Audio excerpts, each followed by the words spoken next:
60973. Let's come to that conversation then. We've talked about it a little bit already as it leads one of the newspapers this morning, the idea that these so-called self-drive cars will be operating in this country, possibly by year end. Here with details, Transport Secretary Grant Shapps. What details can you give us about this exciting rollout, Secretary of State? Good morning. Morning. And these are not self-drive cars, as in you jump in your car at home and the next thing you wake up and you're at work. It's not quite that. But what it is automated lane keeping systems, or ALKs as they're known. It's an internationally recognised standard. The UK has contributed a lot to creating it. And the idea is to try to do something to sort a problem which troubles me a lot. We have in this country some of the safest roads in the world. I think actually, when I look at the statistics, the third safest in the entire world. But since the 90s, we saw a big reduction in the number of people killed on our roads, and it's about 17 to 1,800 people per annum now. But when I say that figure, I think it's still way too high, and automation can reduce the human error aspect of car incidents and car crashes, which actually contribute to 85% of all crashes. So I think it will help with safety. I know it will help cut emissions, and it could also ease congestion. It's all round a good idea. We'll be very careful and cautious about how this is implemented. How will it cut emissions?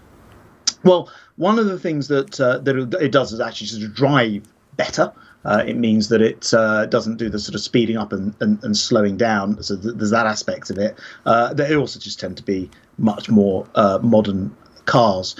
One of the things which really concerns me is, as I say, we've ended up in this strange situation where we just accept deaths every single day on our roads. And technology is part of the solution, along with education and better driving and many other things, road engineering. But technology is one of the things that could really help. Noting that this is not similar, that is not the Tesla experiment, but it is similar. This comes, of course, as there have been a number of deaths in the United States. What safety measures have been taken or safety tests have been run to ensure we don't have a similar situation in the United Kingdom, Secretary of State? Yeah, that's right. Noting, as you rightly say, this is not the automated system that you'll find in a Tesla. In fact, there are 0 cars available with this technology in it right now, and they'll have to go through an application process. And the level of technological requirement before a car is certified in this way is quite a lot higher than anything on our roads at the moment. I should also mention that they're also limited to 37 miles an hour on motorways in terms of keeping the lane. So that's for slow-moving traffic. It's when you're. I'm sorry. These vehicles will be on the motorways doing no more than 37 miles an hour.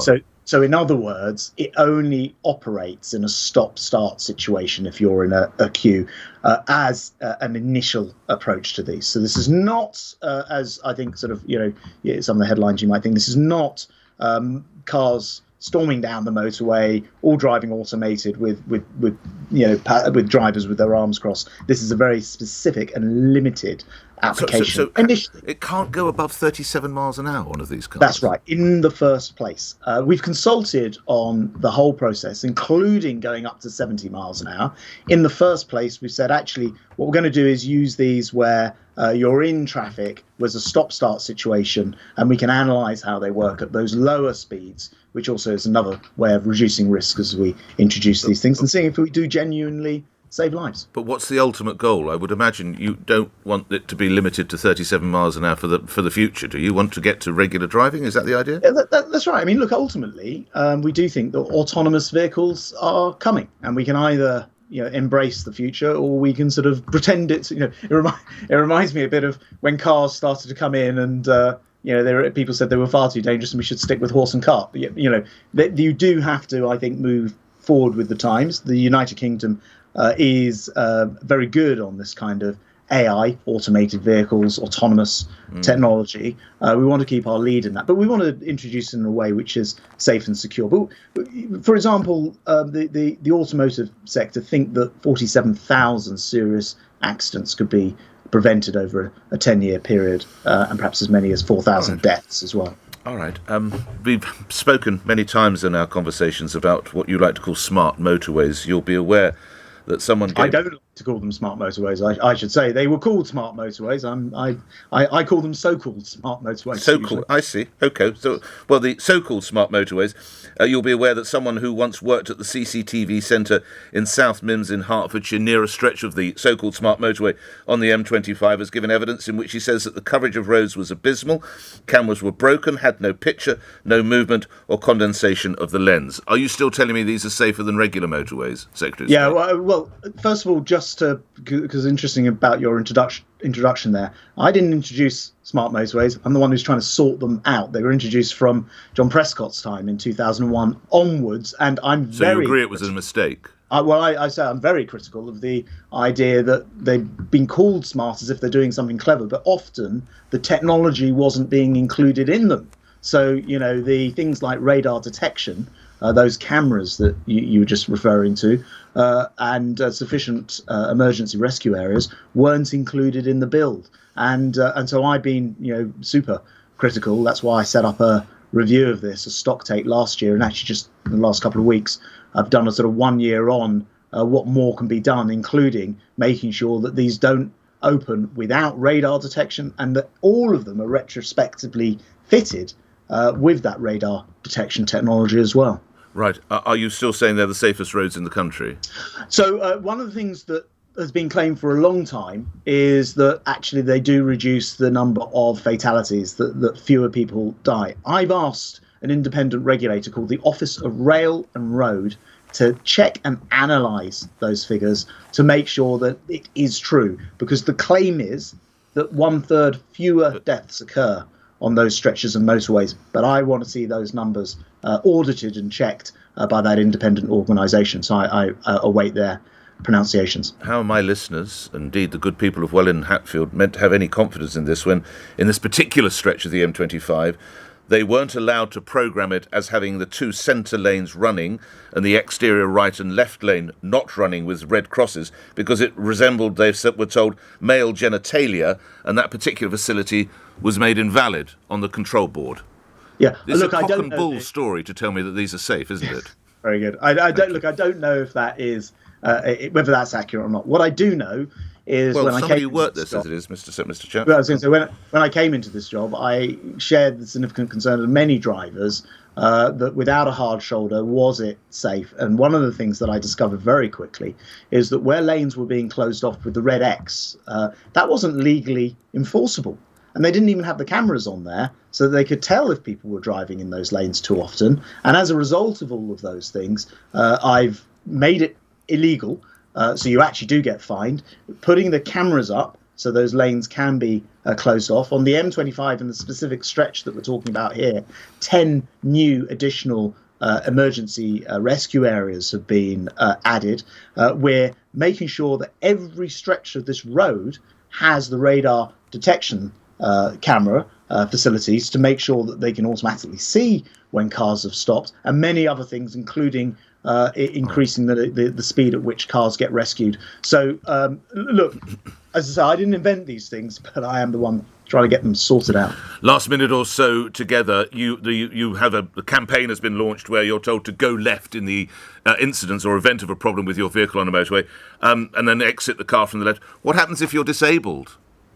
So I think most drivers probably, and I include myself in this, wouldn't have known that instruction of getting out the left-hand side of a car, perhaps before that education campaign. Obviously, what the education campaign is doing is to try to provide the very best advice that you can possibly follow. There will be occasions, and you very rightly point out the situation where somebody's disabled, where they can't clamber over perhaps the gear stick and get out the left-hand side of the vehicle. I still think it's worthwhile making sure that people know the very safest thing to do, and ultimately that is actually to get over the crash barrier on the left-hand side of a motorway, so you're completely out of the way entirely. And one of the things I hear a lot of discussion about things like hard shoulders, by the way. 1 in 12 deaths are occurring on our hard shoulders. They are giving people the impression that they're safe places to be, and that's why that campaign is urging people to get out of the car and come the other side of the crash barrier. Okay, final question, and moving you a little bit away from the transport brief, although it would require transportation. Should we be sending vaccines to India, Secretary of State? In effect, we have, because of course we worked on the AstraZeneca R&D'd it, the Oxford vaccine. We then made it available without profit. So unlike Pfizer and the rest of them, the AstraZeneca version is made without profit. We then, of course, also licensed it to the to India, where it's actually produced under a slightly different name, but it's done so without profit. So there's been a whole host of different things designed to try to ensure. But just on a point of clarification, the United States is to share up to 60 million doses of its AZ vaccine with other countries. The first 10 million released within weeks. Should the UK be doing the same, actually sharing? Yeah, I don't mean this as a criticism of the United States, but Pfizer, a US company, make money out of their vaccine, and it's pretty expensive. By comparison, AstraZeneca, licensed in India under Covishield, is being produced at cost. So there is no licensing, as I understand it. There's no profit for AstraZeneca out of it. And that will be a vastly more assistance to India than the generosity which has been shown from the United States and others. It's not the only thing we're doing, though. We've also, for example, sent out oxygen, but not just oxygen tanks, but in addition, oxygen concentrators, which actually make oxygen from thin air, effectively. Okay. So, the UK is really stepping up, and those are heartbreaking scenes from India, and it shows what can happen if you don't get this thing under control. And thank goodness we have this world-leading vaccination program, which means 65% of adults nearly now have been vaccinated in this country. I'm going to have to move us into the slow lane now. We have to finish our conversation. Thank you, Transport Secretary Grant Shapps, appearing here on LBC, where the time is 2 minutes after 8 news with Simon Conway. On your radio, on Global Player, and Play LBC. Leading Britain's conversation. This is LBC. From Global's newsroom at 8 o'clock. New research has found a single dose of a COVID-19 vaccine can cut transmission of the disease by up to half. Public Health England found that people who still caught the virus